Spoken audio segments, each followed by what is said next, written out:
El alarmante nivel de violencia crónica que padece México. México ahora es el segundo país más violento del mundo. Issuing travel advisories for Mexico.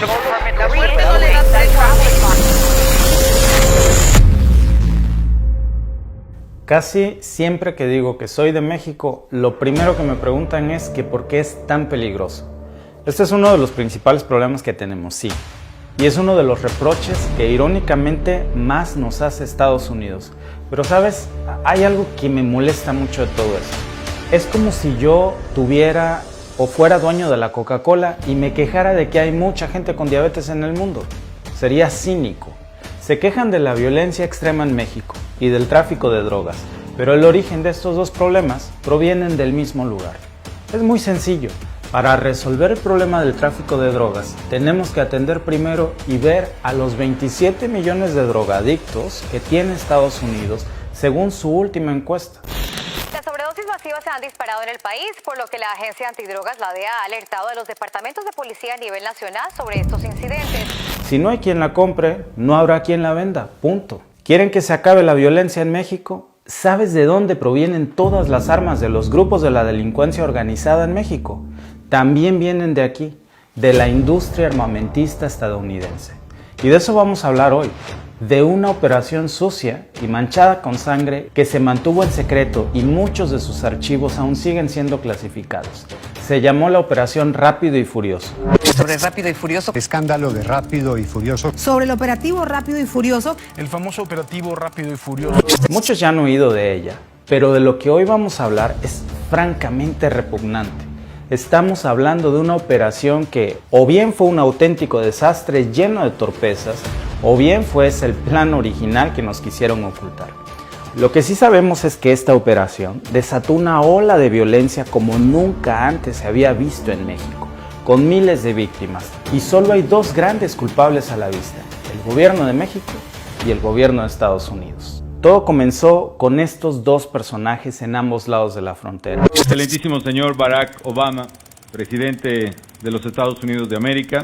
Durante el mandato de Felipe Calderón, entre el 2006 y el 2011, uno de sus primeros anuncios fue la guerra contra el narcotráfico. Sé que restablecer la seguridad no será fácil ni rápido, que tomará tiempo, que costará mucho dinero e incluso, y por desgracia, vidas humanas. Pero ténganlo por seguro, esta es una batalla en la que yo estaré al frente. El objetivo, además de disminuir los índices delictivos en el país, era, según él, muy claro: desmantelar por completo los temibles grupos criminales que existían en el país. Y de eso surgió la famosa iniciativa Mérida, que se tradujo en un acuerdo entre México y Estados Unidos para fortalecer la seguridad en los dos países. La principal razón por la que crearon ese plan fue porque en Estados Unidos decía y dice ser uno de los grandes perjudicados por el tráfico de drogas y la violencia que viene de México. Se quejan del fuego, pero nos mandan leña. Un año después, el 26 de octubre del 2009, comenzó una estrategia secreta para combatir el tráfico de armas entre México y Estados Unidos. Este plan o estrategia, que al principio parecía bien planificada por las autoridades del más alto nivel, poco tiempo después fue conocido como el Operativo Rápido y Furioso. ¿Qué fue ese Operativo Rápido y Furioso? Este plan fue implementado por la Oficina de Alcohol, Tabaco, Drogas, Armas de Fuego y Explosivos de Estados Unidos, o como también es conocida por sus siglas, AFT.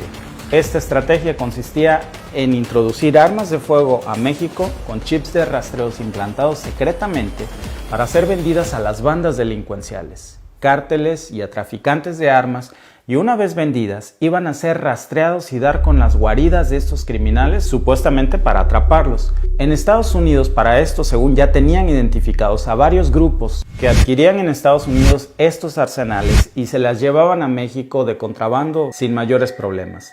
La AFT de Estados Unidos les implantó chips a más de 2.500 armas poderosas que fueron introducidas a México, gracias a estos compradores que presuntamente habrían mordido el anzuelo del plan secreto de Washington. Pero para resumir muchos de estos informes, los delincuentes en México escanearon las armas, descubrieron esos chips y se los quitaron.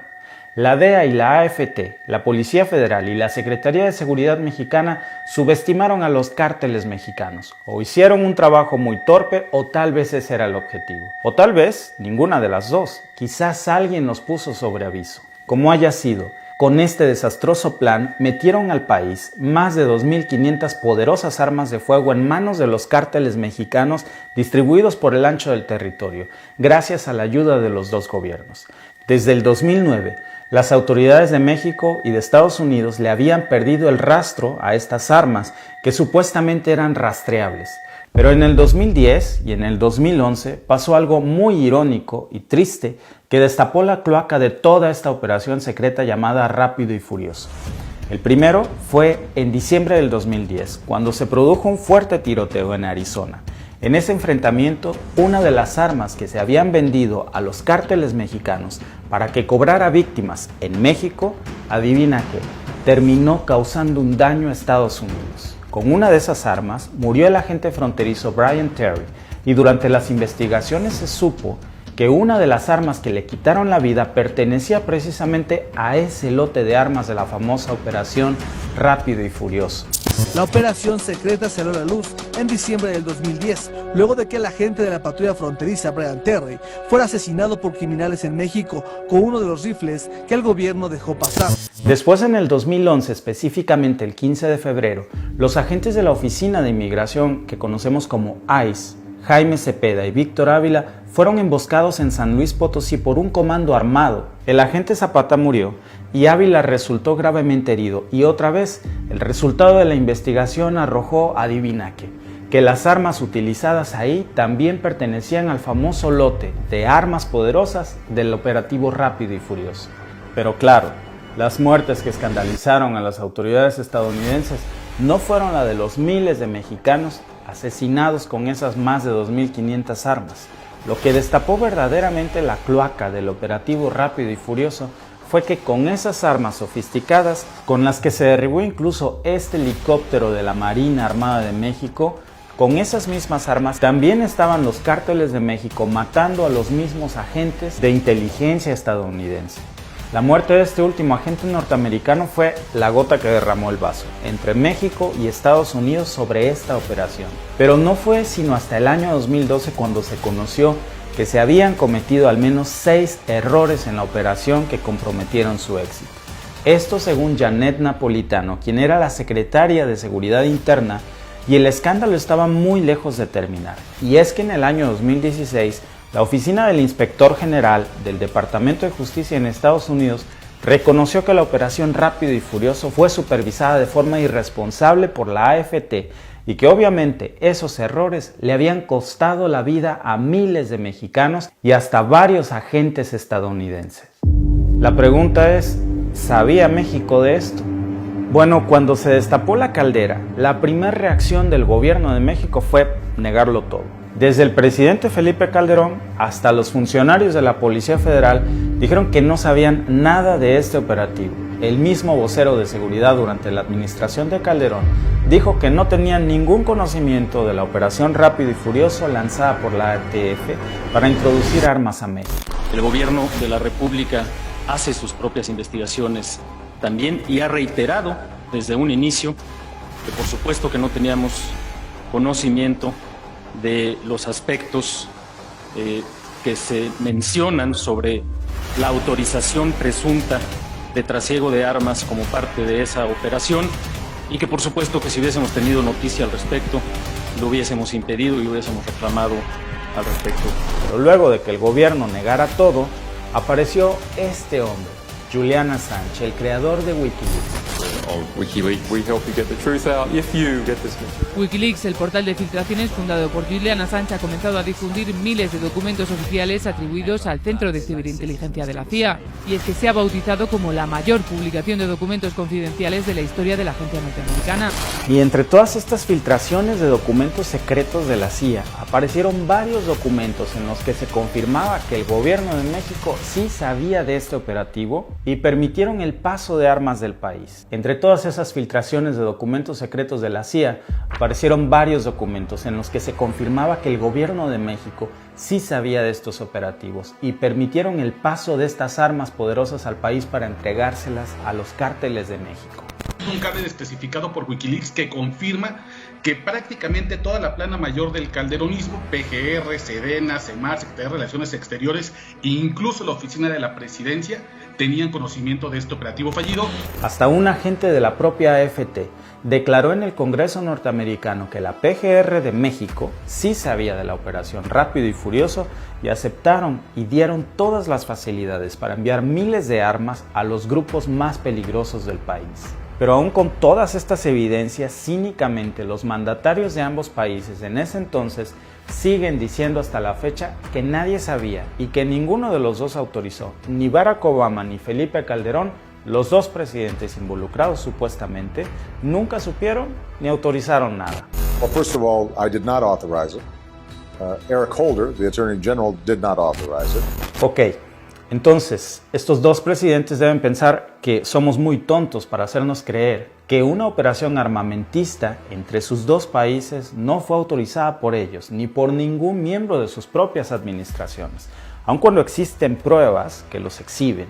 Este asunto ya estaba cerrado, nadie quería ya saber de él.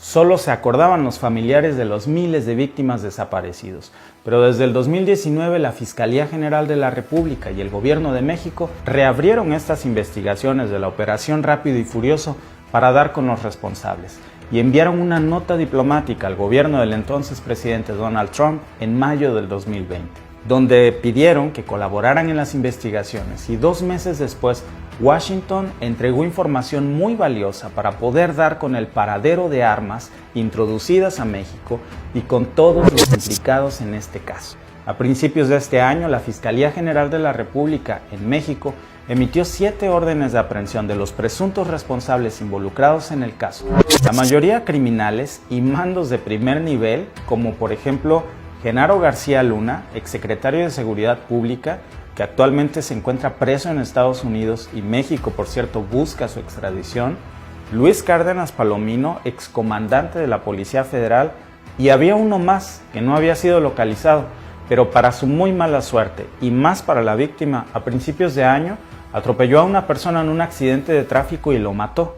Y cuando llegaron las autoridades descubrieron que era nada más y nada menos que uno de los implicados en el operativo Rápido y Furioso, al que andaban buscando, Facundo Rosas, excomisionado de la Policía Federal. Facundo Rosas, detenido ayer por un incidente de tránsito pero enviado a un penal acusado de haber sido parte del operativo Rápido y Furioso, fue jefe de la Policía Federal de 2009-2012. Fechas que coinciden con los años en los que se activó el tráfico ilegal de miles de armas de Estados Unidos a México. El 9 de enero, la Fiscalía General de la República informó que obtuvo 7 órdenes de aprehensión relacionadas con el caso. Las órdenes de aprehensión liberadas fueron contra Joaquín El Chapo Guzmán, cuya organización criminal fue la que usó las armas, Genaro García Luna, exsecretario de Seguridad Pública, y Luis Cárdenas Palomino, excoordinador de inteligencia de la misma corporación, por presuntamente estar involucrados en la organización del operativo, y hoy se sabe que la 4ª orden de aprehensión era en contra de Facundo Rosas, entonces comisionado de la Policía Federal.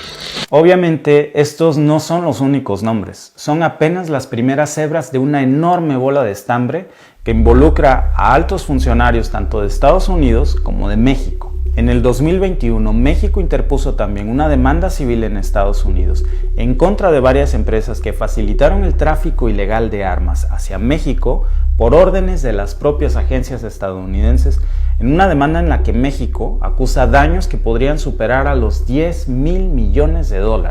La operación Rápido y Furioso va a seguir dando sorpresas por mucho tiempo.